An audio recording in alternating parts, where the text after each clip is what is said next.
And John, I have a first question for you, which is overall, from your perspective, what has been the overall impact of COVID-19 on labor markets from your perspective? Thank you very much, Anthony. It's a great pleasure to be with you this morning.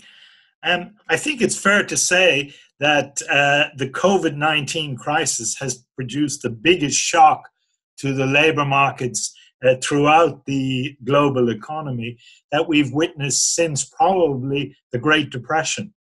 The impact of the shock in terms of its speed and in terms of its strength is much greater than that of the global financial crisis, which hit the world economy more than a decade ago.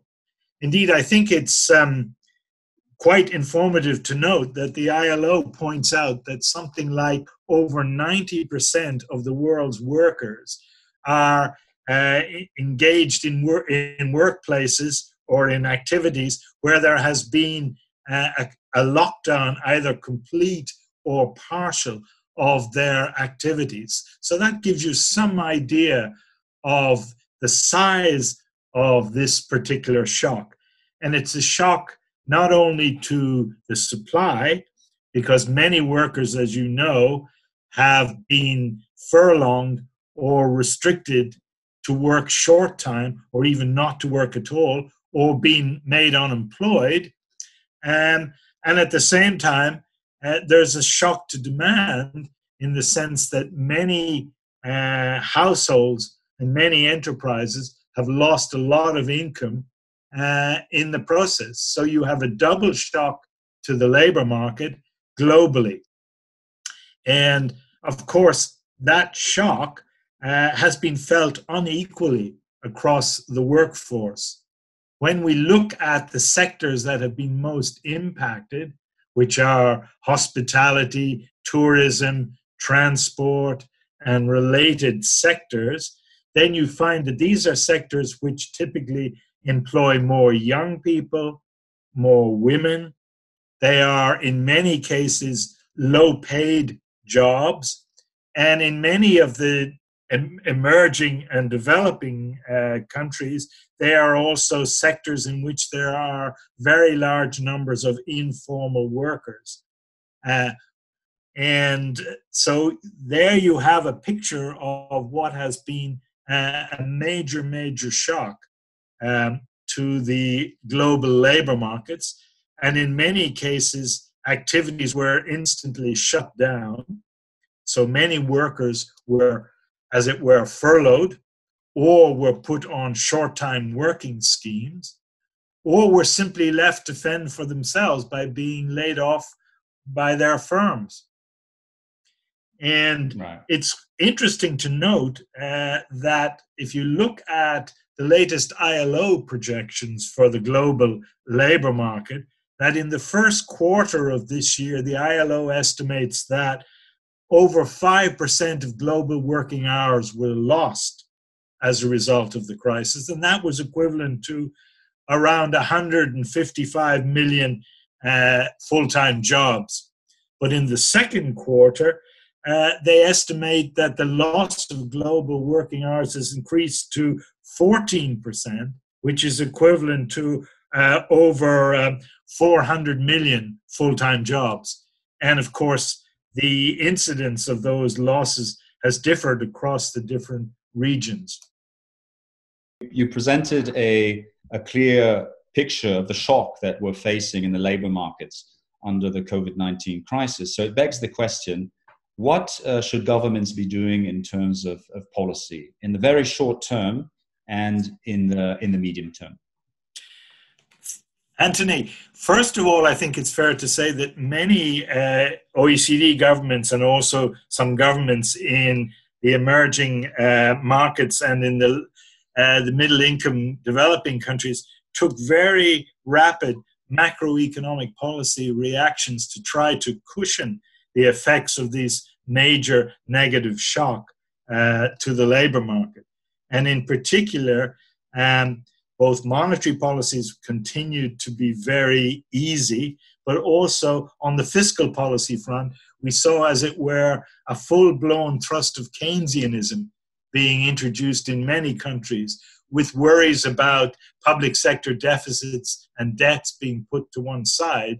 And we've seen massive increases in public spending in an attempt to cushion household incomes and also to provide business supports to business in order to try to help keep the productive system going.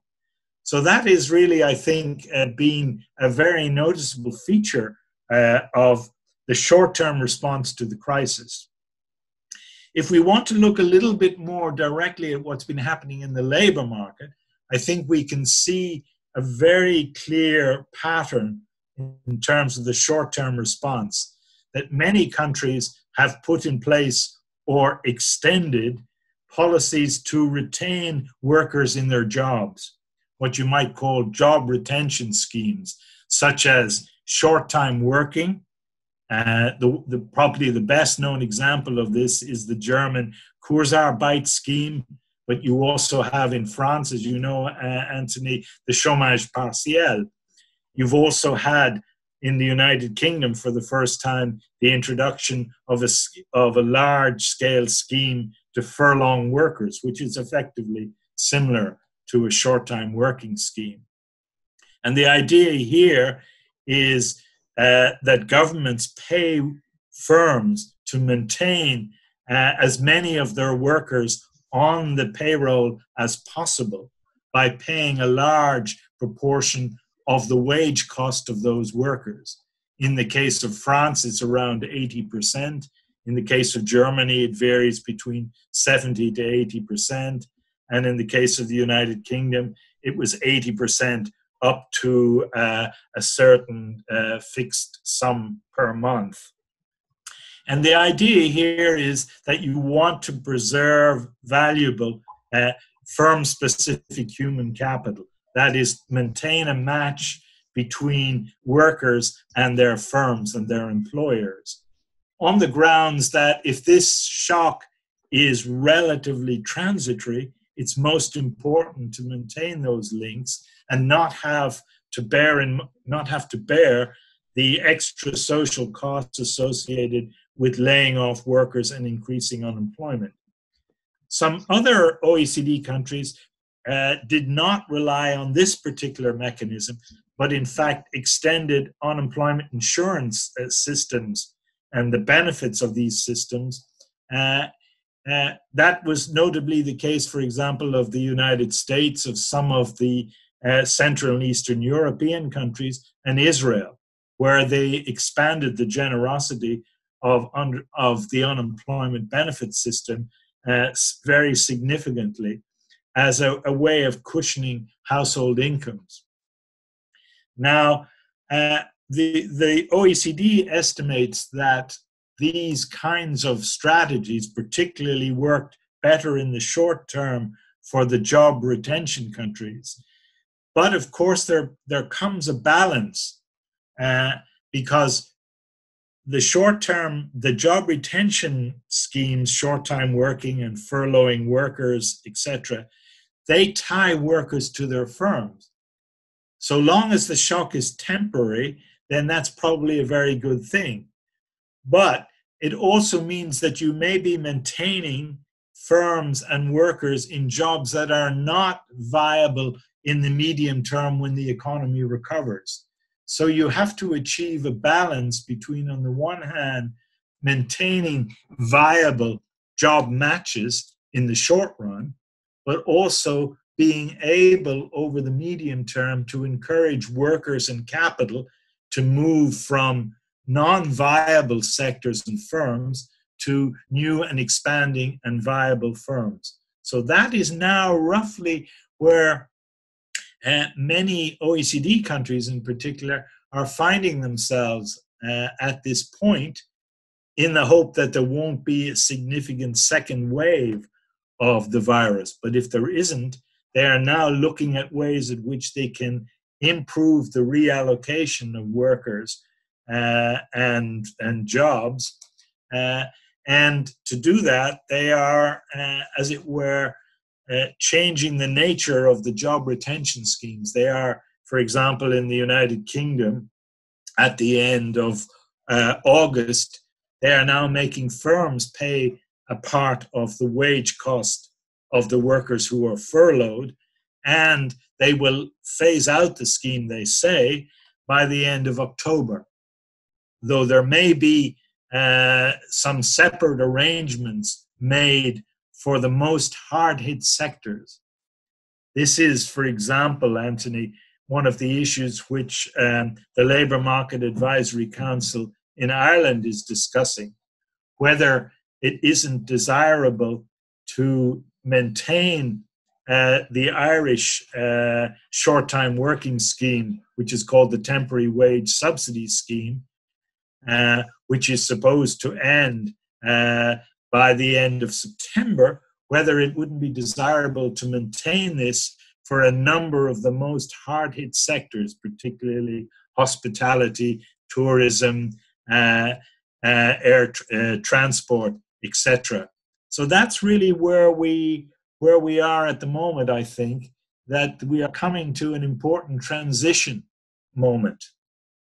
I would add, John, maybe to the different short-term responses that you mentioned, one which has been oriented towards financing small and medium-sized enterprises with the assumption that these companies are going to maintain employment and their jobs. And this has namely been quite a direction from the United States. Of course, as we know, it doesn't always happen that way. And maybe this makes this particular direct job retention scheme that many European countries have adopted quite unique in this way, right?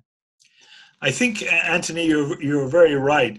I mean, I've been emphasizing more the focus on the labor market, but you're absolutely right that most governments have also taken steps to try to assist small and medium-sized enterprises by a variety of means of cheap loans, grants, and so forth, on the grounds that the small and medium-sized enterprises who employ the largest proportion of the workforce have also been very hard hit.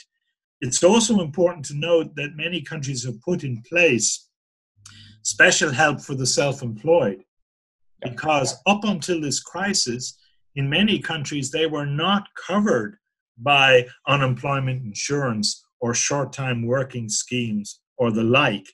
And indeed, many countries have put in place special measures to ensure either that they are given income support or other aids, because the self-employed still account for 12 to 14, 15% of the workforce in many OECD countries, and indeed larger proportions in many middle income and developing countries.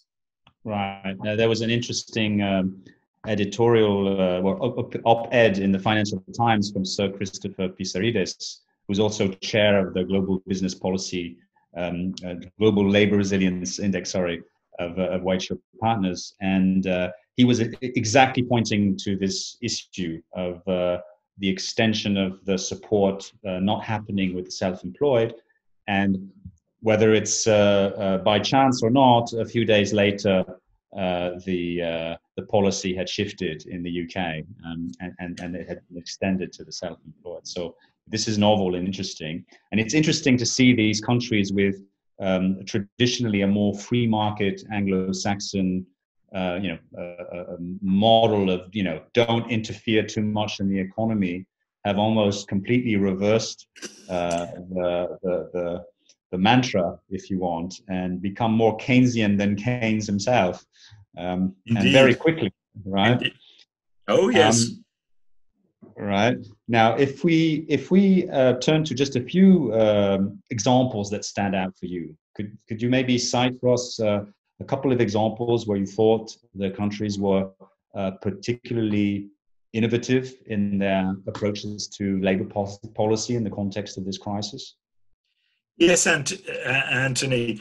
I think, for example, if you look among the OECD countries, one country that certainly stands out, both in terms of its overall response to the virus, but also in terms of its response to the labor market and economic consequences, has to be Germany. I mean, I think, as I mentioned earlier, it did extremely well in the global financial crisis through its short-time working scheme. But this time, it has really expanded that scheme by a factor of 5 or more in terms of the number of workers who are being covered by it, and also in terms, it's increased the size of the subsidy to wages for workers who are covered by it.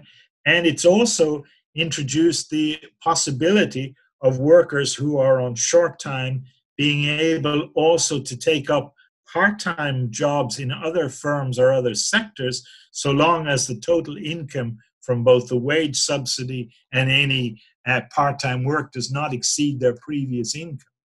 And as a result, the increase in unemployment and the loss of employment in Germany has been relatively small.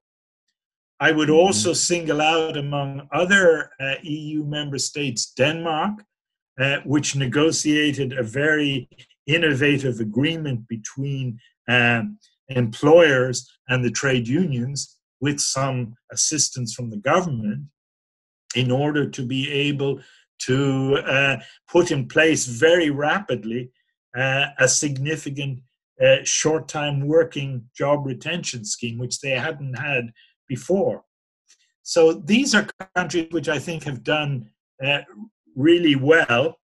I would also add that Austria, which is, of course, a country rather like Germany that has a long tradition of short-time working schemes, has also done particularly, in my view, has ridden out the short-term crisis in very good shape. Somewhat less good, I would say, has been the response in the United Kingdom and in France, though they both finally got their act together, but rather later in the day. And in the case of the UK, as I pointed out before, Anthony, they've had to, as it were, invent from scratch very quickly a short-time working scheme, which they didn't have before, whereas France has greatly extended its system of short-time working, the chômage partiel. Right, right. And in fact, you mentioned Denmark. They do particularly well in the Global Labor Resilience Index. And they put in place several good practices like this Disruption Council, which is following the philosophy of this whole of country approach I think you referred to, which is really consulting with trade unions, consulting with business, involving citizens, if you want, in this very inclusive decision-making process. So it was fast, but it was also quite inclusive, which raises the trust, if you want, of the response. Any example from Asia? Well, I think, of course, if we look at Asia, I mean, you have two interesting sort of opposites, if you like. You have China, as you know, which imposed a very strict lockdown very quickly, and which has been able to, on the one hand, as far as we know, minimize the number of fatalities, but also has been able to reopen the economy relatively quickly. Now, there have been some localized outbreaks again of possibly of a second wave, so one must bear that in mind, and also the rather special circumstances of the Chinese economy and the role of the party. But nonetheless, output and employment have recovered very rapidly. Now, if you look at the neighbor, India, that I think gives you a very different story entirely. And it's one where the situation appears to be deteriorating again, despite the fact that the government claims to have spent a large amount of public spending to tackle the problem, our estimates would suggest that it hasn't actually done that much. And of course, the nature of the Indian economy, with a very large number of informal and precarious workers in very difficult circumstances, means that it's obviously been a much greater challenge for India. And so far, it does not seem to be doing such a great job. In Latin America, you can also point to the cases of Brazil and Mexico, or countries, where they impose lockdowns much later, probably, than they should have, and they have been, at least in terms of the political leadership, keener to relax the restrictions than perhaps medical or other advice would have suggested. Right. I think it's been referred to the fact that it's not the hour of shining for populist governments on this crisis. Between Mexico, Brazil, the United States, United Kingdom, there aren't too many good examples of effective response here. And to be contrasted with some of the ones you mentioned, which are Germany and Denmark, to a certain extent China. Excellent. So thank you very much, John. I think you painted a very clear picture of the crisis, the impact of this crisis on labor, the disruption of 90% of people facing some form of lockdown and shift to their work conditions, the global number of jobs affected, and suggested some directions on what are some short-term policy responses related to job retention schemes, and the massive amount of money also plowed into these using Keynesian policies and using monetary and fiscal directions, and a few good practice examples. Maybe we can dissect a bit further, which is Denmark and Germany, which stand out in particular. Excellent.